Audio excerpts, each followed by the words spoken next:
Aries.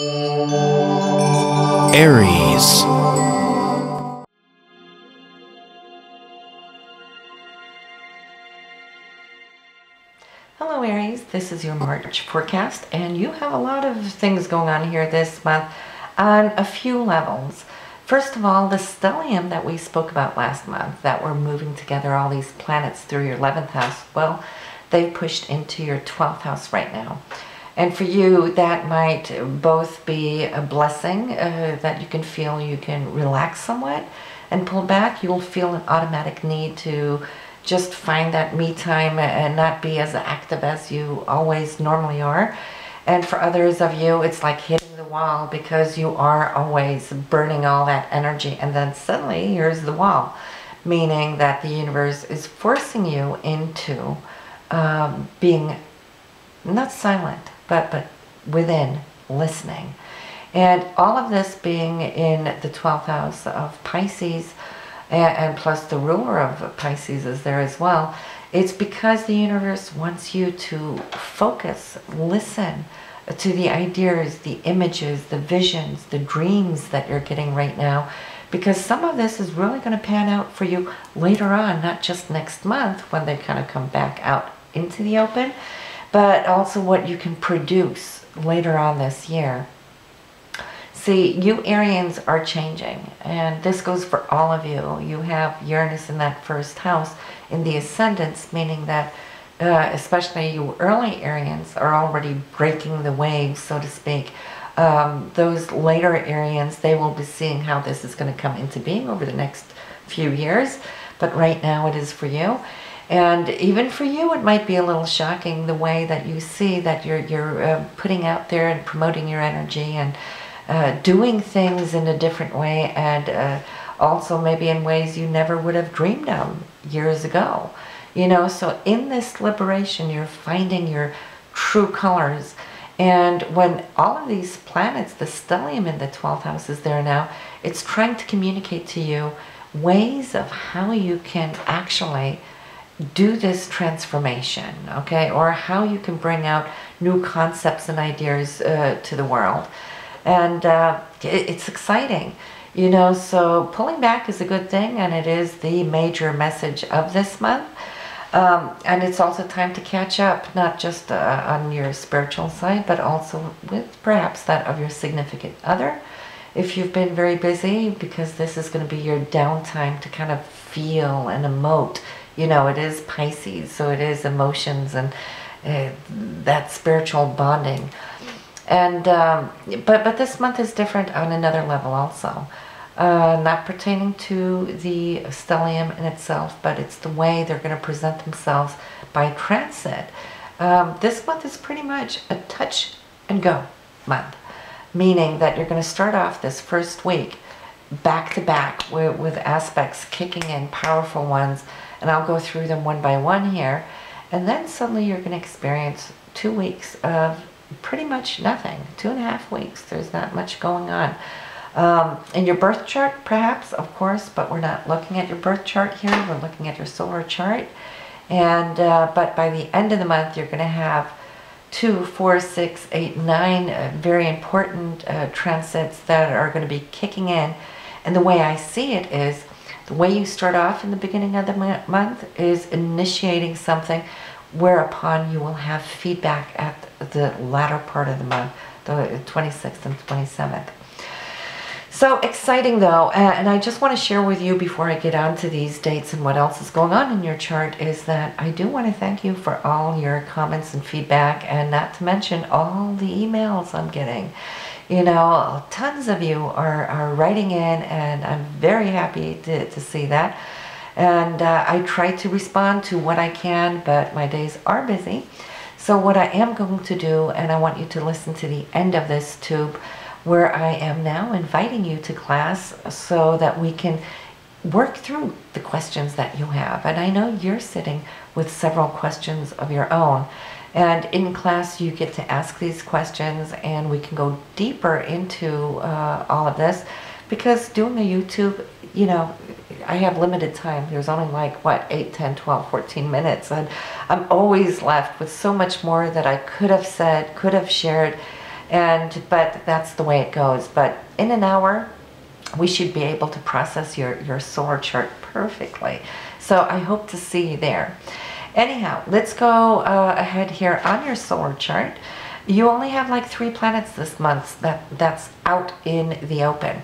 That's Uranus in the 1st, Saturn in the 8th, Pluto in the 10th.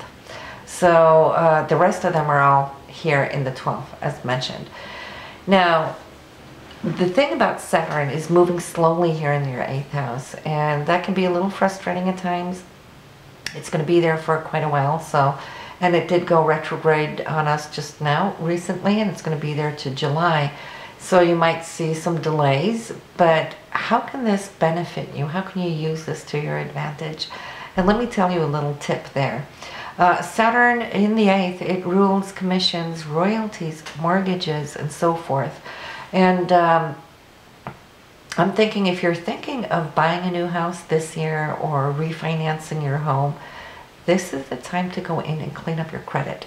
You will save thousands of dollars. If you go ahead and do it right now and your credit score isn't as high as you would like it, well, you're paying maybe a point or maybe a point and a half higher than you would need to. And you know, over 20 years, that is a lot of money to be saved. So if you start off now to go clear it up, when you come to July and into August there, perfect time to refinance or buy a house and see that you're going to get it that much cheaper. So that's my tip to you this month on that note. And then we have Pluto in the 10th house for career, and this is you pushing ahead in the career field. Many of you have been doing this now over the last year or two. Some of you are starting to feel it pretty much, especially those of you coming into kind of mid-Aries there, are starting to kind of live it up.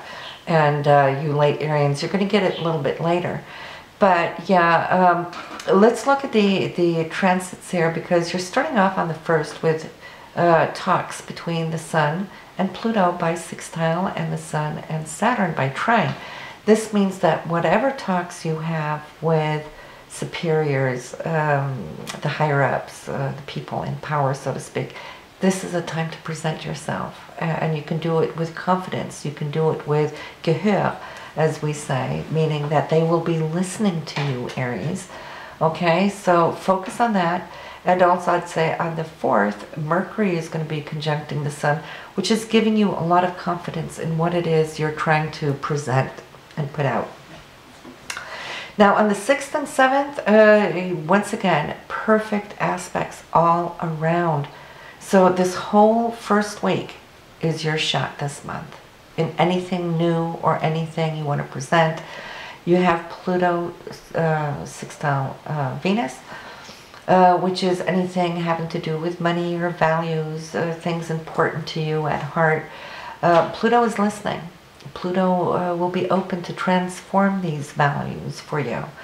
Venus is right there, same day, trining Saturn, which is your own sense of authority, and this is once again how I say your confidence is coming through, where you can draw the big picture to your superiors and let them know about your worth, which is Venus, and your communication there is Mercury and Venus, so you're coming across in a very loving, gentle, and presentable way, not pushy, but very charming, I'd say. And Mercury is also trine Saturn, so you're giving a lot of good grounds. It's like you've been doing a lot of research here just over the last month or two that you now can present and show that you know what you're talking about, you know, and this is why it's going to come across so good.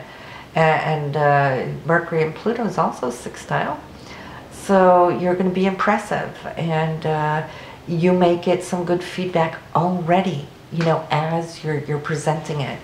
But just wait to the last part of the month too to hear more. But Saturn and Pluto is also sextile. So on the 6th and the 7th, this is fantastic. This is you sharing your worth, your dreams, your aspirations. All of the transits are coming out of this 12th house where you envision yourself, where you see yourself in that ideal position, letting them know why.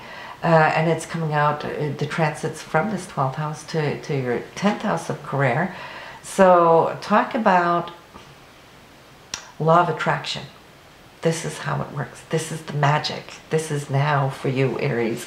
So I'm really excited for you. So after the 7th, besides the new moon on the 11th and Venus and Mars pushing into your own birth sign here, when it comes out of the 12th, that will be the 11th and 21st, there's not much going on until the 26th and 27th. And there you have 2, 4, 6, 8, 9 transits coming in back to back, just like this. And so whatever you presented there in that first week, Mars is starting off here on the 26th with a good report with Jupiter. Mars being your drive, your goals, your ambitions, and Jupiter being huge and expansive and abundant with you. You may get some great news there on that. And then also Mars and Pluto is there, so you might feel the energy is kind of really riveting up here, and it's challenging now the integrity of what you put forth a little earlier. So hold your breath. I see that these higher-ups are making some major decisions on your behalf. The sun and moon are going to be opposed to one another, but that's also your inner and outer self really merging, and you're going to be feeling this expansion, and maybe your chakras are going to be a little bit flickering there as you're feeling how things come together. And then on the 27th, a lot of news. Venus, money, love, and those things that you value, conjuncting your sun. So there's news of something coming to you. And this very same Venus is also conjuncting Uranus. So the sun is also there with Uranus. So big day, big news flash on the 27th. And it's good. It's positive. It's in your first house. So this in itself is...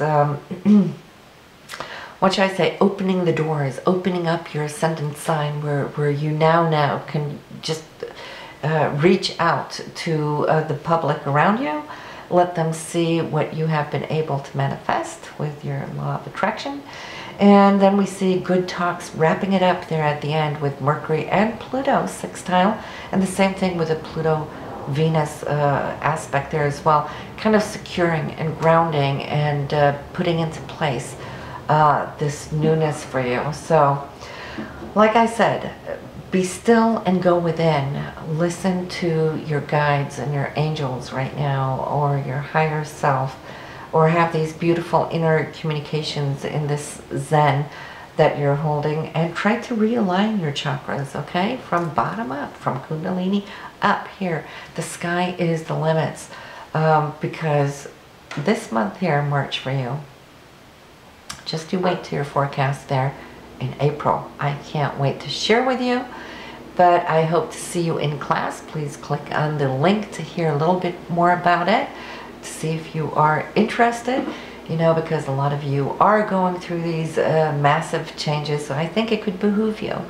Anyhow, do listen to your moon sign and your rising sign, as always, and also listen to that of your partner to see what's going on with him or her.